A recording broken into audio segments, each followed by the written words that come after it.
transport de véhicules d'usage léger, appelé VTL, qui permet au personnel de se déplacer à l'information et également d'intervenir sur les opérations de premier secours.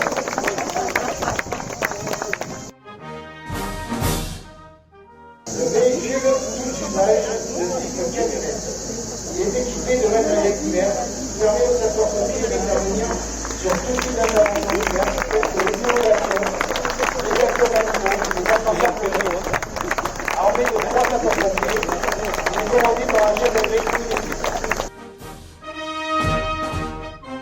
Le véhicule de secours est assistance aux victimes, communément appelé VSAV. Nos ambulances assurent plus de tiers de l'activité des sapeurs-pompiers, c'est-à-dire plus de 1000 interventions annuelles sur le secteur de rentrée à la maison. L'ambulance est armée de 3 sapeurs-pompiers. On retrouve d'abord tous les experts pour communiquer les premiers soins, administrer de l'oxygène et évacuer les victimes en sécurité vers la source hospitalière. Voilà actuellement l'enjeu de feu urbain. Le forum monteur. Enjeu de base pour la lutte contre les incendies urbains, qui est armé par 6 sapeurs-pompiers. Le projet d'une réserve de l'eau de 3 minutes, de 200 litres de l'histoire, permettant de varier le mode de distinction entre l'eau et la mer. Il fonctionne avec une pompe permettant d'amener la pression en eau nécessaire aux eaux galantes pour l'extraction d'un fluide pouvant aller du feu de voiture au feu d'habitation et également au feu industriel.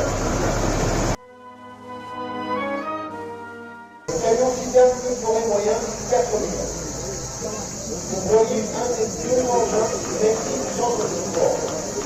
C'est l'élément de base de lutte contre le feu de forêt qui peut être engagé seul ou en groupe d'intervention. Il est armé par 4 sapeurs-pompiers, dispose d'une capacité en eau variant de 4 minutes. Les engins doivent être engagés sur les sites forestières dans un environnement pouvant rapidement les déplacer. Pour cela, on doit utiliser des dispositifs de sécurité. On les retrouve notamment sur certaines plateaux pour être plus en proximité dans l'habitat, ainsi que des masques à air pour le personnel. Par ailleurs, le dispositif d'autoprotection permet de diffuser en cas de danger un vidéo auto-obligatoire pour limiter le rayonnement thermique. Le camion citerne grande capacité, appelé plus communément CCGT. Moi je me disais, je mets une veste, mais pas une veste. Le véhicule contient 11 litres de l'eau, il est armé à l'eau, il sert principalement pour alimenter en eau les engins sur les territoires. Les seuls engagements engagés sur les hors-travaux sur les incendies urbains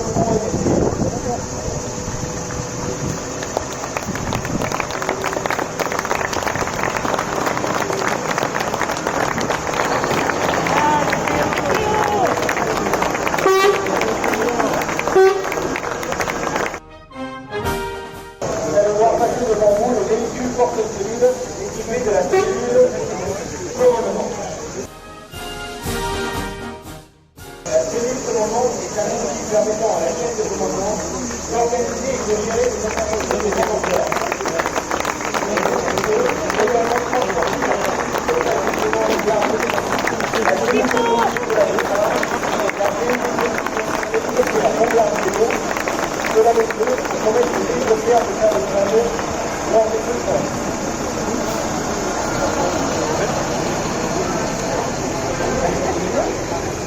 Pour conclure, il est passé devant nous nos amis Olivier Arnaud, Mondial et Henri de la méthode.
nous allons avoir la montée des couleurs effectuée par les sapeurs-pompiers, l'allocution de monsieur le maire, le dépôt de gerbes par le conseil municipal et par les combattants, les remerciements de monsieur le maire et la Marseillaise, le remerciement au porte-drapeau.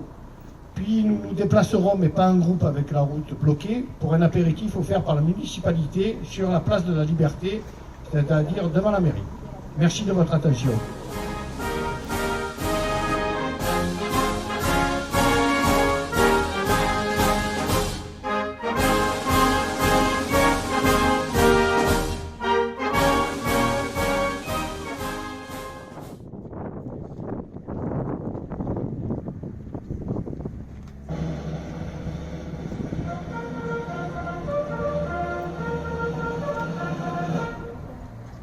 Attention pour les couleurs.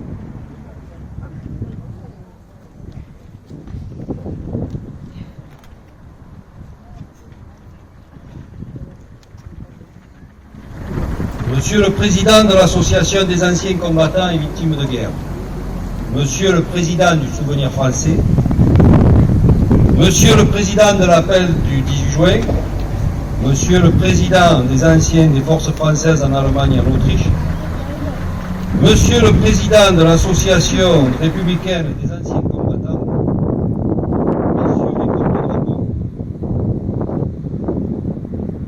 Monsieur le vice-président représentant les décorés de la Légion étrangère, de la Légion d'honneur, Mesdames et Messieurs les représentants du comité communal Feux de forêt, Mesdames et Messieurs les représentants des associations, Major Rèbre, représentant l'escadron de Cardoux, gendarmerie nationale, Monsieur le lieutenant Martin, représentant les sapeurs-pompiers, accompagné d'une délégation de sapeurs-pompiers de Roquefort-la-Bédoule, Monsieur Scribano, représentant la police municipale, Monsieur le commandant Fumet, représentant l'état-major de la 3e division de Marseille, Mesdames et Messieurs les élus, Mesdames et Messieurs, chers amis, le 14 juillet est de toutes les commémorations la plus importante tant sa symbolique est forte. Au fil du temps, la ferveur patriotique et l'élan révolutionnaire qui ont fait la prise de la Bastille l'acte initial de fondement de notre démocratie et de la République. Pourtant, personne ne songerait un seul instant à rayer de cette commémoration du calendrier. La fin du régime monarchique de droit divin annonce l'avènement du régime républicain dont la devise est inscrite sur les frontons des édifices publics depuis 1880 en 3 mots: liberté, égalité, fraternité, et je rajouterai laïcité. Vous le savez, et nous le savons, la fête nationale du 14 juillet, c'est d'abord la fête de notre République et donc de toutes et tous les citoyens qui la composent et surtout qui la respectent. Les valeurs de la République, c'est l'idée d'une nation de femmes et d'hommes libres, épris de justice et de paix, non pas renvoyés à leurs héritages, mais en coopérant à construire le destin et l'avenir d'une nation, la même qui a tendance à glisser dangereusement vers des lendemains parfois incertains. C'est vrai partout en France, et c'est peut-être un peu plus vrai à Roquefort-la-Bédoule, où nous célébrons le 14 juillet, sur cette place, si près de notre monument aux morts pour la France. Célébrer le 14 juillet, c'est célébrer un moment fort de notre histoire. Célébrer le 14 juillet, c'est aussi mettre à l'honneur notre République, aujourd'hui, de tous les héros de la République, et pour cela, nous espérons la fin de la crise sanitaire que nous traversons et la responsabilité de chacun face à la vaccination. Aussi, j'ai décidé cette année de ne pas faire de longs discours sur l'histoire de notre révolution, mais de vous parler de cette pandémie qui a impacté le monde entier, et aussi notre commune, et qui restera à jamais elle aussi gravée dans l'histoire. Le confinement aura été une épreuve difficile pour toutes et tous et laissera des traces. Pour cela, chacun ne doit pas oublier les contraintes sanitaires et les gestes barrières, car notre ennemi, la Covid-19, est toujours présent et prêt à rebondir. Notre commune a su se montrer solidaire et aussi exemplaire, grâce à des personnes simples mais engagées au quotidien, comme le corps médical, les médecins, les pharmaciens, les infirmières et les infirmiers libéraux, ou des maisons de retraite, le personnel hospitalier, les aides-soignantes, les pompiers. Avec toutes ces personnes que je viens de citer, nous avons fait dès le mois de septembre la mise en place des dépistages, ensuite les vaccinations et aussi l'accompagnement des personnes vers les centres de vaccination ainsi que la mise en place de beaucoup d'aides logistiques pour les personnes qui en avaient besoin. Je remercie à mon nom et celui du conseil municipal et aussi de tous les bédoulènes et les bédoulènes. Je tiens à remercier aussi vivement notre CCAS et les membres qui l'animent, qui n'ont eu de cesse de prendre des nouvelles et d'aider nos aînés, ainsi que les personnes les plus fragiles et isolées. Remercier aussi les commerçants pour leur proximité et pour le maintien du service qu'ils ont pu garantir à la population. Je veux aussi rendre hommage à l'ensemble des services municipaux, directions, agents des services techniques ou administratifs, écoles, crèches, police municipale, qui sont restés en permanence opérationnels, en garantissant la mission de service public et qui ont assumé, malgré les contraintes d'organisation de engendrées. Et là, c'est moi, le maire, qui les remercie particulièrement. Nous avons tous le devoir d'une société plus juste, plus solidaire et plus respectueuse de l'autre, plus respectueuse aussi du devenir de notre planète. Notre action doit toujours être guidée par ces valeurs. Le jour de la fête nationale est l'occasion de le rappeler. Ne nous privons pas des moments où nous nous retrouvons, même si nous devons encore aujourd'hui respecter les gestes de précaution dictés par la crise sanitaire qui n'est toujours pas terminée.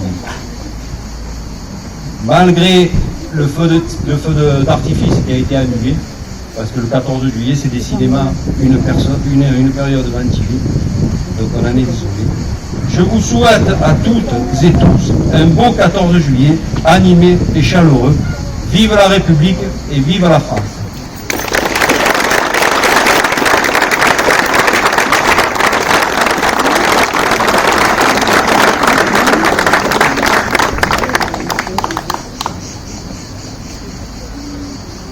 Nous allons procéder au dépôt de gerbes par monsieur le maire et la plus jeune conseillère municipale.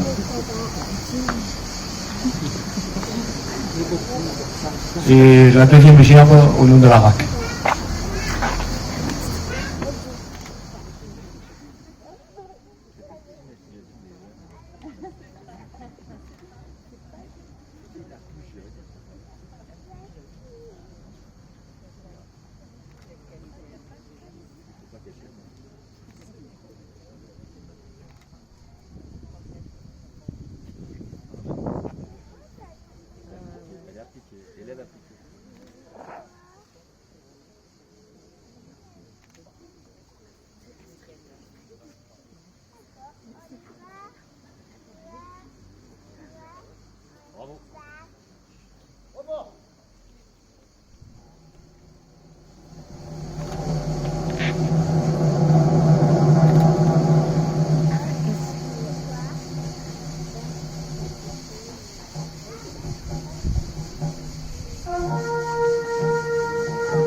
remercie toutes les personnes qui ont participé à cette cérémonie, au corps constitué, au porte-drapeau. Et je vous demande maintenant d'interpréter la Marseillaise.